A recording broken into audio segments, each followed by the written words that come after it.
Kanada qütb ayları, böyük meşələri və möhtəşəm təbiəti ilə dünyaca məşhur bir ölkədir. Amma çoxlarının Kanada haqqında bilmədiyi bir xeyli maraqlı faktlar var. Bu videoda həmin faktların bəzilərini sizə təqdim edəcəyik. Kanadanın adı çox maraqlı şəkildə yaranıb. Kanada sözü yerli xalqlardan biri olan İroquois dilində kənd və ya qəsəbə deməkdir. İlk dəfə 16-cı əsrdə Fransız tədqiqatçısı Jacques Cartier tərəfindən istifadə edilmişdir.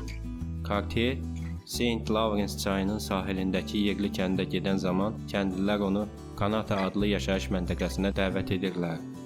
Kanata İroquois dil qrupundan olan sözdür. Kənd və ya qəsəbə mənası verir. Daha sonra Jacques Cartier bu sözü bölgəni təsvir etmək üçün istifadə etmiş və zaman keçdikcə indiki Kanadaya çevrilmişdir. Kanada ümumi 9,98 milyon kvadrat kilometr sahəsi ilə dünya üzərində ikinci ən böyük ölkədir. Bu qədər böyük ərazidə 6 fərqli vaxt qurşağı var. Yəni Kanadada eyni anda fərqli bölgələrdə günəş çıxır və ya batır. Dünyada yalnız Rusiya Kanadadan daha böyük əraziyə malikdir. Kanadanın geniş coğrafiyası ölkədə bir çox fərqli iqlim və ekosistemi ehtiva edir. Bundan əlavə Kanadanın şimal hissələri Arktika bölgəsinə qədər uzanır. Bu geniş ərazi zəngin təbii sərvətlərə, dağlara, göllərə və meşələrə ev sahibliyi edir. Kanada dünyadakı şirin su ehtiyatlarının 20%-nə sahibdir. Burada 8000-dən çox göl var. Dünyanın ən böyük göllərindən biri olan Superior gölü qismən Kanada ərazisində yerləşir. Bununla yanaşı Kanadanın gölləri o qədər çoxdur ki, dünyadakı bütün göllərin yarısından çoxu burada yerləşir. Bu göllər təmiz su, zəngin fauna və möhtəşəm mənzərələrlə doludur. Kanada təbiət sevənlər üçün cənnətdir. Dünyada ən çox milli parka malik olan ölkələrdən biridir. Banff, Jasper və Gros Morne milli parkları hər il milyonlarla turisti özünə cəlb edir. Ən gözəl mənzərələrdən biri isə rəngli şüşə kimi parlayan Moraine gölüdür.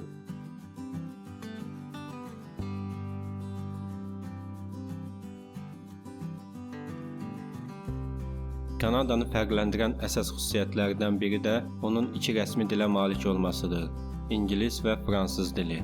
Amma burada yalnız bu dillər danışılmır. Kanadada dünyada danışılan yüzlərlə fərqli dilə rast gəlmək olar. Torontoda və digər şəhərlərdə minlərlə insan fərqli dillərdə ünsiyyət qurur.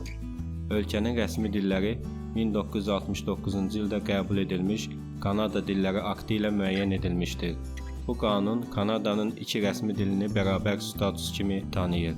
İngilis dili Kanada əhalisinin əksəriyyətinin ana dilidir və ümumiyyətlə qərb əyalətlərində geniş yayılmışdır. Fransız dili xüsusilə Quebec, New Brunswick və bəzi digər bölgələrdə danışılan bir dildir. Quebec, fransız dilli əhali baxımından Kanadanın ən böyük fransız dilli icmasına malikdir.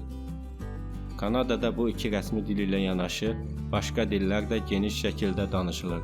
Çünki ölkədə çoxlu müxtəlif etnik qrupların nümayəndələri yaşayır. Bununla belə, İngilis və fransız dilləri rəsmi sənədlərdə, dövlət kommunikasiyalarında və rəsmi qurumlarda istifadə olunan əsas dillərdir. Buz xokkeyi Kanadanın milli idman növüdür. Bu idman növü Kanadanın tarixi və mədəni bir hissəsi hesab olunur və ölkədə böyük populyarlığa malikdir. Bu idman növü Kanadalılar üçün sosial əlaqə vasitəsidir. Bundan əlavə, Kanadada peşəkar xokkey liqası olan Milli Xokkey Liqası dünyaca məşhurdur və bir çox məşhur oyunçular bu liqada mübarizə aparır. Buz xokkeyi Kanadanın milli kimliyində güclü yer tutur. Ancaq maraqlısı budur ki, basketbol da Kanadada yaranıb. 1891-ci ildə Kanadalı James Naismith çölə çıxa bilməyən tələbələrə yeni bir oyun tapdı: basketbol. Naismith qapalı məkanda oynaya biləcəkləri və qış aylarında onları aktiv saxlaya biləcəkləri bir idman növü axtarırdı və bu məqsədlə basketbolu icad etmişdir. Oyunun ilk qaydaları Naismithin tələbələri üçün sağlam fəaliyyət təmin etmək üçün nəzərdə tutulmuşdur.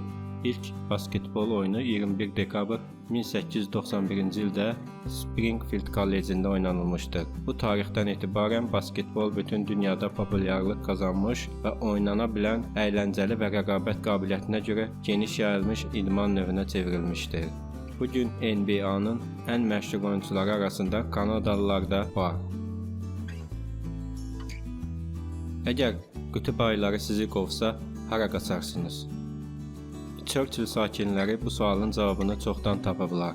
Onlar avtomobillərinin qapısını heç vaxt kilitləmirlər. Niyə? Çünki əgər qütb ayısı şəhərə daxil olarsa, insanlar təhlükəsiz yer tapmalıdır. Buna səbəb bu qəsəbənin çoxlu qütb ayılarının olduğu Churchill vəhşi təbiət idarə etmə ərazisinə yaxın olmasıdır.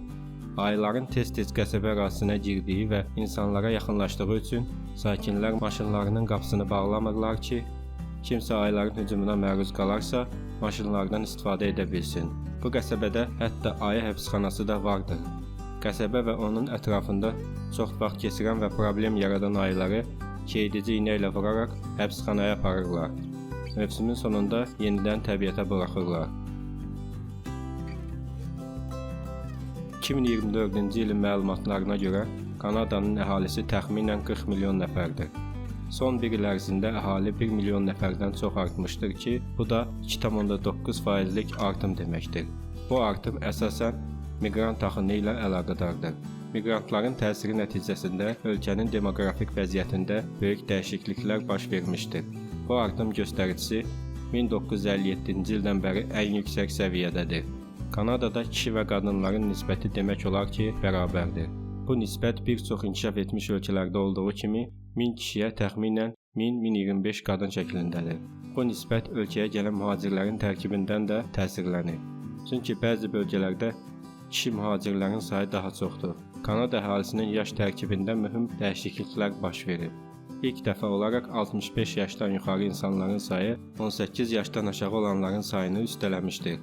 Bu ölkədə əhalinin yaşlanmasını göstərir. Bu isə ölkədə gələcəkdə əmək bazarı və sosial təminat sisteminə təsir edə bilər. Kanada əhalisinin təxminən 90%-i Kanada-Amerika sərhədindən 160 metr məsafədə yerləşir. Bu statistika göstərir ki, Kanadanın ümumi əhalisinin əksəriyyəti ölkənin cənub sərhədlərinə yaxın ərazidə cəmləşib. Bu bölgələrdə iri şəhərlərin iqtisadi fəaliyyətlərin sıxlığı daha yüksəkdir. Bu onu göstərir ki, ölkənin coğrafi ölçüsünün böyüklüyünə baxmayaraq əhalisi müəyyən bölgələrdə cəmləşmişdir.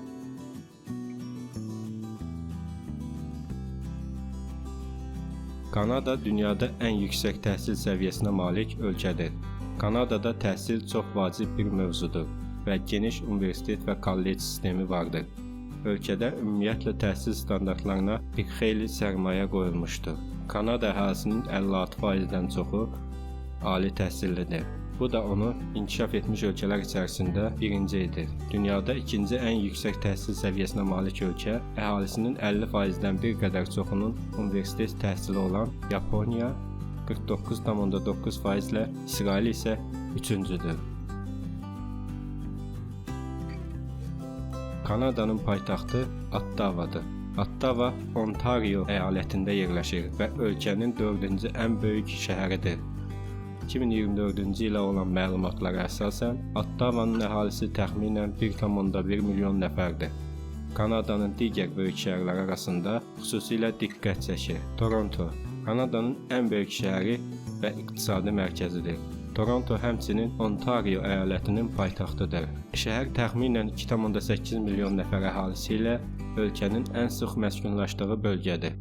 Quebec əyalətində yerləşən Montreal Kanadanın ikinci ən böyük şəhəridir. Fransız dili burada əsas ünsiyyət dilidir və şəhər mədəniyyəti ilə tanınır. Britaniya Kolumbiyası əyalətində yerləşən Vancouver təbiəti və limanları ilə məşhurdur. Vancouver həm də dünyanın ən yaşanıla şəhərlərindən biri hesab olunur. Kanada haqqında hazırladığımız video bu qədər. Sağ olun.